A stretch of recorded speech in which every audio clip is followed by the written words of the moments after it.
അമേരിക്കയിലേക്ക് സ്ഥിരതാമസം സ്വപ്നം കാണുന്ന ആയിരക്കണക്കിന് ഇന്ത്യക്കാർക്ക് ആശങ്ക ഉണർത്തുന്ന വാർത്തയാണ് പുറത്തുവരുന്നത്.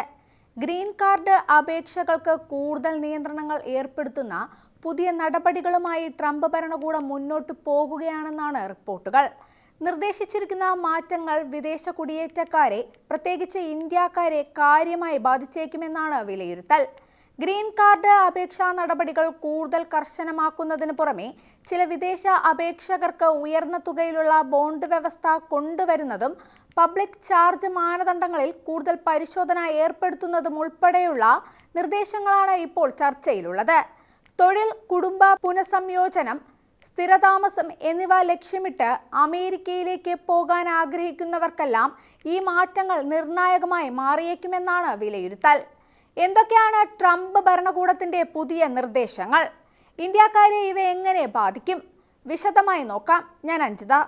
US ഗ്രീൻ കാർഡ് അപേക്ഷകൾക്ക് മേൽ പുതിയ നിയമങ്ങൾ കൊണ്ടുവരാൻ ട്രംപ് ഭരണകൂടം ഒരുങ്ങുന്നു.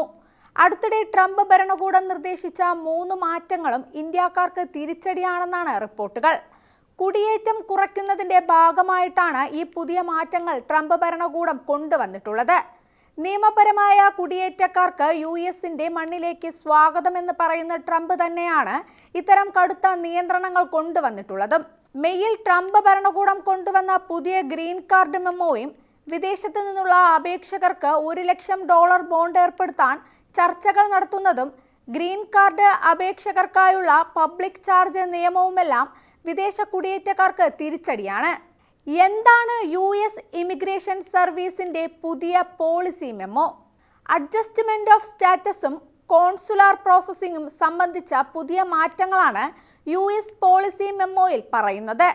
US-ലേക്ക് നിയമപരമായ ഏതൊരു വിസയിൽ എത്തിയാലും ആ വ്യക്തിക്ക് രാജ്യത്ത് തുടർന്നുകൊണ്ട് തന്നെ സ്ഥിരതാമസത്തിനുള്ള ഗ്രീൻ കാർഡിനായി അപേക്ഷിക്കാൻ സാധിക്കുന്ന ഒരു നിയമപരമായ പ്രക്രിയയാണ് അഡ്ജസ്റ്റ്മെന്റ് ഓഫ് സ്റ്റാറ്റസ്.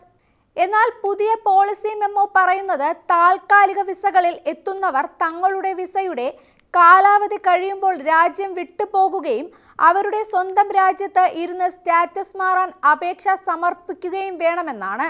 US-ന് പുറത്തുള്ള ഒരു വ്യക്തി ഗ്രീൻ കാർഡിന് അപേക്ഷിക്കുമ്പോൾ പുറത്തുള്ള തങ്ങളുടെ മാതൃരാജ്യത്തെ അമേരിക്കൻ എംബസിയിലോ കോൺസുലേറ്റിലോ നേരിട്ട് പോയി ഇന്റർവ്യൂവിൽ പങ്കെടുക്കണം. താൽക്കാലിക വിസകളിൽ എത്തുന്നവർ അവരവരുടെ നാട്ടിലേക്ക് മടങ്ങി കോൺസുലാർ പ്രോസസ്സിംഗ് വഴി മാത്രമേ ഗ്രീൻ കാർഡ് അപേക്ഷകൾ പൂർത്തിയാക്കാവൂ എന്ന് പുതിയ നിയമം നിർദ്ദേശിക്കുന്നു. US green card bond. അടുത്തിടെ അന്താരാഷ്ട്ര മാധ്യമമായ the Wall Street journal green card സംബന്ധിച്ച് വളരെ നിർണായകമായ വാർത്ത പുറത്തുവിട്ടു. വിദേശത്തുള്ള US എംബസികൾ വഴിയോ US കോൺസുലേറ്റുകൾ വഴിയോ ഗ്രീൻ കാർഡിന് അപേക്ഷിക്കുന്നവർ US-ലേക്ക് തിരികെ വരുന്നതിന് മുൻപ് തന്നെ $1 ലക്ഷം ബോണ്ടായി നൽകണം. എന്താണ് ഗ്രീൻ കാർഡ് പബ്ലിക് ചാർജ് നിയമം?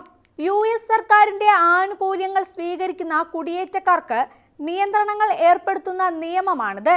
US സമ്പദ് വ്യവസ്ഥയ്ക്ക് ദോഷമുണ്ടാകുന്നത് തടയാനാണ് ഈ നിയമം ലക്ഷ്യം വെക്കുന്നത്. പുതിയ നിയമം ഇന്ത്യക്കാരെ എങ്ങനെ ബാധിക്കും? നിലവിൽ ഇന്ത്യയിൽ നിന്നുള്ളവരാണ് തൊഴിൽ അധിഷ്ഠിത ഗ്രീൻ കാർഡുകൾക്കായി ഏറ്റവും കൂടുതൽ കാത്തു നിൽക്കുന്നത്. അതുപോലെ ഗ്രീൻ കാർഡ് പ്രോസസ്സിംഗിന്റെ അവസാനഘട്ടം പൂർത്തിയാക്കാൻ സ്വന്തം നാട്ടിലേക്ക് പോകണമെന്ന് പറയുന്നത് വലിയ ബുദ്ധിമുട്ടുകൾ സൃഷ്ടിക്കുന്നു. ഇത് പലരുടെയും ജോലിയും കുടുംബ ബന്ധങ്ങളുമൊക്കെ തകർക്കാൻ കാരണമാകും. അതിനോടൊപ്പം ഈ ബോണ്ട് തുക പലർക്കും വലിയ സാമ്പത്തിക ബാധ്യതയായി മാറും. ട്രംപ് ഭരണകൂടം നിർദ്ദേശിക്കുന്ന പുതിയ കുടിയേറ്റ നിയന്ത്രണങ്ങൾ നിലവിൽ വന്നാൽ ഗ്രീൻ കാർഡ് ലഭിക്കുന്ന പ്രക്രിയ കൂടുതൽ കർശനമാകാനും വിദേശ അപേക്ഷകർക്ക് അധിക സാമ്പത്തികവും നിയമപരവുമായ ബാധ്യതകൾ നേരിടേണ്ടി വരാനും സാധ്യതയുണ്ട്. എന്നാൽ ഈ നിർദ്ദേശങ്ങൾ എപ്പോൾ പ്രാബല്യത്തിൽ വരുമെന്നതും അവയുടെ അന്തിമ രൂപം എന്തായിരിക്കുമെന്നതും സംബന്ധിച്ച് ഔദ്യോഗിക പ്രഖ്യാപനങ്ങൾക്കായുള്ള കാത്തിരിപ്പിലാണിപ്പോൾ.